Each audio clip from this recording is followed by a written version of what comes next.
J'ai vendu Mom âme au diable, chapitre 1, partie 3, écrit par Ernestine Bacou.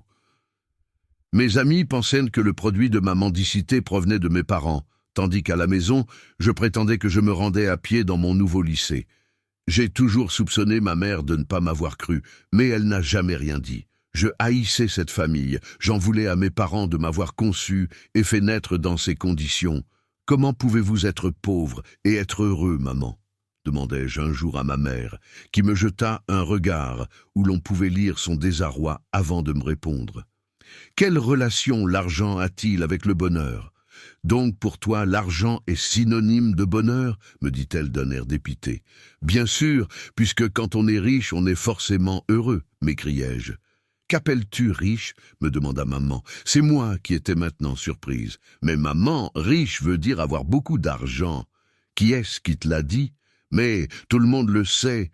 Nelly, ma fille, je crois que tu n'as pas encore compris que riche et argent sont deux choses différentes. Et pour être heureux, on n'a pas besoin d'argent, mais de la paix intérieure. À cet instant, j'ai regardé ma mère d'un air curieux. J'avais l'impression qu'elle divaguait.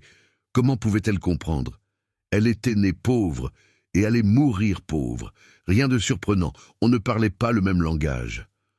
En tout cas, je sais que l'argent résout tout, dis-je d'un ton hautain. Maman a secoué la tête. L'argent complique tout, dit ma mère. On a tous besoin d'argent pour vivre.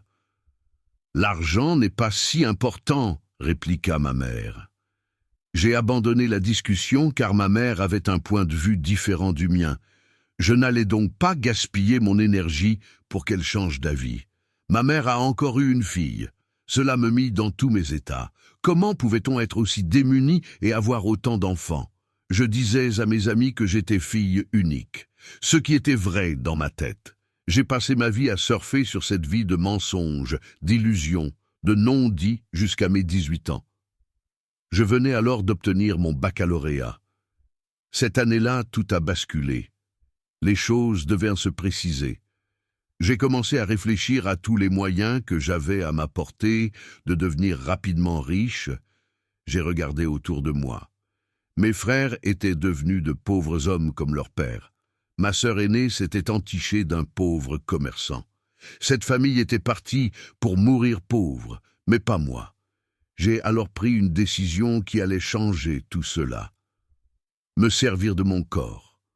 En effet, j'avais deux atouts non négligeables, une plastique de rêve associée à une beauté fatale. Ils allaient être la clé qui m'ouvrirait la porte du paradis. Je n'allais pas me prostituer. Non, c'était trop facile, vulgaire et banal. À suivre, le roman entier est disponible sur Amazon, Fnac, Uscribe et Liretama. Abonnez-vous et partagez. Et